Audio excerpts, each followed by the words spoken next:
ചെയ്യാൻ പോകുന്നത് റോസ് മിൽക്കിൻ്റെ കേക്കാണ് ചെയ്തെടുക്കുന്നത്. ഇതിനായിട്ട് നമുക്ക് മുട്ടയുടെയോ ബട്ടറിൻ്റെയോ ഒന്നും ആവശ്യമില്ല. നല്ല സോഫ്റ്റ് ആയിട്ടുള്ള ഒരു കേക്കാണ്. എഗ്ഗ് ഇഷ്ടമില്ലാത്തവർക്ക് ചെയ്തെടുക്കാൻ പറ്റുന്ന നല്ല സോഫ്റ്റ് ആയിട്ടുള്ള ഒരു കേക്കാണ്. അപ്പോൾ അതെങ്ങനെ ചെയ്തെടുക്കുന്നതെന്ന് നോക്കാം. അതിനായിട്ട് ഞാൻ ആദ്യമായിട്ട് എടുത്തിട്ടുള്ളത് ബട്ടർ മിൽക്ക് എടുക്കാം. 3/4 കപ്പ് ബട്ടർ മിൽക്ക്, അല്ലാന്നുണ്ടെങ്കിൽ തൈര് എടുക്കാം. അപ്പോൾ ഞാൻ ബട്ടർ മിൽക്കാണ് എടുത്തിട്ടുള്ളത്. ഇനി നമുക്കിതിലേക്ക് പൊടിച്ച പഞ്ചസാര ചേർത്ത് കൊടുക്കാം. ഞാനൊരു 3/4 കപ്പ് പൊടിച്ച പഞ്ചസാരയാണ് ചേർത്ത് കൊടുക്കുന്നത്. അപ്പോൾ ഇതുകൂടി ചേർത്ത് കൊടുത്ത് നന്നായിട്ടൊന്ന് മിക്സ് ചെയ്തെടുക്കാം. ഇപ്പോൾ നന്നായിട്ടൊന്ന് മിക്സായി വന്നിട്ടുണ്ട്. ഇനി ഇതിലേക്ക് 1/4 കപ്പ് സൺഫ്ലവർ ഓയിൽ ചേർത്ത് കൊടുക്കാം. ഇനി ഇതുകൂടി ചേർത്ത് നന്നായിട്ടൊന്ന് മിക്സ് ചെയ്തെടുക്കണം. ഇത് നമുക്ക് മിക്സിയിലും ചെയ്തെടുക്കാം. ഇനി ഇതിലേക്ക് ചേർക്കാൻ പോകുന്നത് റോസ് മിൽക്ക് എസൻസ് ആണ്. ഇനി 1/4 ടീസ്പൂണ് ബേക്കിംഗ് സോഡ, അതുപോലെ തന്നെ 1.5 ടീസ്പൂണ് ബേക്കിംഗ് പൗഡർ ചേർത്ത് കൊടുക്കാം. ഇതുകൂടി ചേർത്ത് കൊടുത്ത് നന്നായിട്ടൊന്ന് മിക്സ് ചെയ്തെടുക്കാം. ഇനി ഇതിലേക്ക് നമുക്ക് പിങ്ക് ഫുഡ് കളർ ചേർത്ത് കൊടുക്കാം. ഇനി ഇതുകൂടി നന്നായിട്ടൊന്ന് മിക്സ് ചെയ്തെടുക്കാം. റോസ് മിൽക്കിൽ അത്യാവശ്യം നല്ല കളർ തന്നെ കാണും. ഇല്ലാന്നുണ്ടെങ്കിൽ പിങ്ക് കളറിന് പകരമായിട്ട് കുറച്ചുകൂടി റോസ് എസൻസ് ചേർത്ത് കൊടുത്താൽ മതിയാവും. ഇനി ഞാൻ 1 കപ്പ് മൈദയാണ് എടുത്തിട്ടുള്ളത്. അത് കുറച്ചായിട്ട് ഇട്ട് കൊടുത്ത് നമുക്കിതൊന്ന് ഫോൾഡ് ചെയ്തെടുക്കാം. ഞാൻ 3/4 കപ്പ് തൈരാണ് എടുത്തിട്ടുള്ളത്. ഇനി ആവശ്യമായിട്ട് വരികയാണെന്നുണ്ടെങ്കിൽ നമുക്ക് കുറച്ച് പാല് കൂടി ഇതിലേക്ക് ചേർത്ത് കൊടുക്കാം. ഇതൊരു 3-4 പ്രാവശ്യമായിട്ട് ഇട്ട് ഫോൾഡ് ചെയ്യുന്നതായിരിക്കും നല്ലത്. അപ്പോൾ പെട്ടെന്ന് അങ്ങ് കട്ടിയായി പോകില്ല. അപ്പോൾ കുറച്ച് ബട്ടർ മിൽക്ക് ചേർത്ത് കൊടുക്കുക. അതുപോലെ തന്നെ കുറച്ച് മൈദ ചേർത്ത് കൊടുത്ത് നന്നായിട്ട് ഇതിനെ ഒന്ന് ഫോൾഡ് ചെയ്തെടുക്കാം.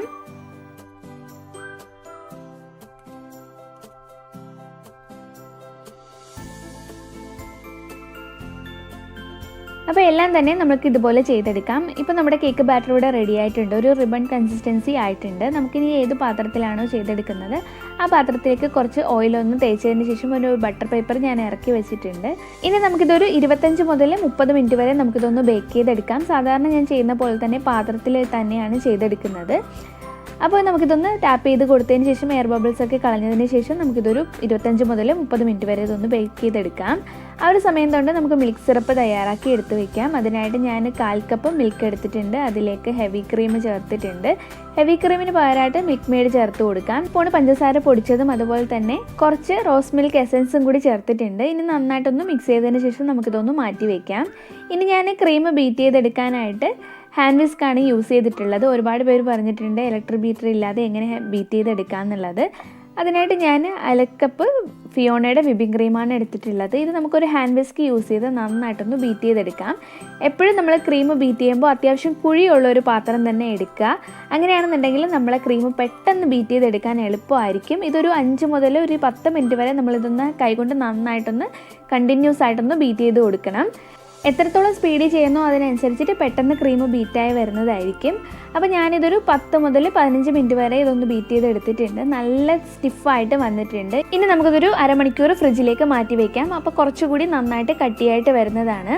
അപ്പോൾ നന്നായിട്ട് തന്നെ നമുക്ക് കൈകൊണ്ട് തന്നെ ഇതുപോലെ ക്രീം ബീറ്റ് ചെയ്തെടുക്കാം. ഇപ്പോൾ ഒരു 25 മിനിറ്റ് കഴിഞ്ഞിട്ടുണ്ട്. നമ്മുടെ കേക്ക് നന്നായിട്ട് വെന്ത് വന്നിട്ടുണ്ട്. ഇനി നമുക്കിതൊന്ന് പാത്രത്തിലേക്ക് മാറ്റി അതിൻ്റെ ബട്ടർ പേപ്പറൊക്കെ ഒന്ന് റിമൂവ് ചെയ്ത് കളയാം. ശേഷം ഞാൻ ആ പാത്രത്തിൽ തന്നെയാണ് ഐസിങ് ചെയ്തെടുക്കുന്നത്. അതുകൊണ്ട് തന്നെ ബട്ടർ പേപ്പർ മാറ്റിയതിന് ശേഷം ആ പാത്രത്തിലേക്ക് മാറ്റി കൊടുത്തിട്ടുണ്ട്. കേക്കൊന്ന് നന്നായിട്ട് തണുത്ത് വന്നതിന് ശേഷം വേണം നമ്മൾ ഐസിങ് ചെയ്യാനായിട്ട്. ഇനി ഇതിലേക്ക് നമുക്ക് ഹോളിട്ട് കൊടുക്കാം. മിൽക്ക് സിറപ്പ് ഇതിലേക്ക് ഇറങ്ങാനായിട്ടാണ് ഇങ്ങനെ ഹോളിട്ട് കൊടുക്കുന്നത്. ഇതിൽ ഐസിങ് ചെയ്യാൻ നല്ല എളുപ്പമാണ്. ഒരു പൈപ്പിംഗ് ബാഗിലേക്ക് നമുക്ക് ക്രീം മാറ്റിയതിന് ശേഷം വളരെ എളുപ്പത്തിൽ തന്നെ നമുക്കിത് ഐസിങ് ചെയ്തെടുക്കാൻ പറ്റും. ക്രീം ഞാനൊരു പൈപ്പിംഗ് ബാഗിലേക്ക് മാറ്റിയിട്ടുണ്ട്. അതിലേക്ക് ചെറിയൊരു നോസിൽ കൂടി വെച്ച് കൊടുത്തിട്ടുണ്ട്. ഞാൻ ഹോം മെയ്ഡായിട്ട് നോസിൽ തയ്യാറാക്കുന്ന ഒരു വീഡിയോ അപ്ലോഡ് ചെയ്തിട്ടുണ്ട്. ഇഷ്ടമുള്ളവർ അതൊന്ന് കണ്ടു നോക്കുക. അതിൻ്റെ ലിങ്ക് ഞാൻ ഡിസ്ക്രിപ്ഷനിൽ കൊടുത്തിരിക്കാം. അപ്പോൾ ഞാൻ എല്ലാ സൈഡും കവർ ചെയ്തെടുത്തിട്ടുണ്ട്. വളരെ എളുപ്പത്തിൽ ഇത് ചെയ്തെടുക്കാവുന്നതാണ്. ഇതിൻ്റെ മുകളിലായിട്ട് ഞാൻ പൊടിച്ച പിസ്ത ചേർത്ത് കൊടുക്കുന്നുണ്ട്. അപ്പോൾ ഇതൊരു 15 മിനിറ്റ് വേണമെന്നുണ്ടെങ്കിൽ ഫ്രിഡ്ജിലേക്ക് റെസ്റ്റ് ചെയ്യാൻ വേണ്ടിയിട്ട് മാറ്റി വയ്ക്കാം, ക്രീം ഒന്ന് സെറ്റ് ആവാനായിട്ട്. അതിനുശേഷം നമുക്കിതുപോലെ ഒന്ന് കട്ട് ചെയ്തെടുക്കാം. വളരെ ടേസ്റ്റി ആയിട്ടുള്ളൊരു കേക്ക് റെഡി ആയിട്ടുണ്ട്. എല്ലാവരും ട്രൈ ചെയ്ത് നോക്കിയിട്ട് അഭിപ്രായങ്ങൾ കമൻറ്റ് ചെയ്യുക.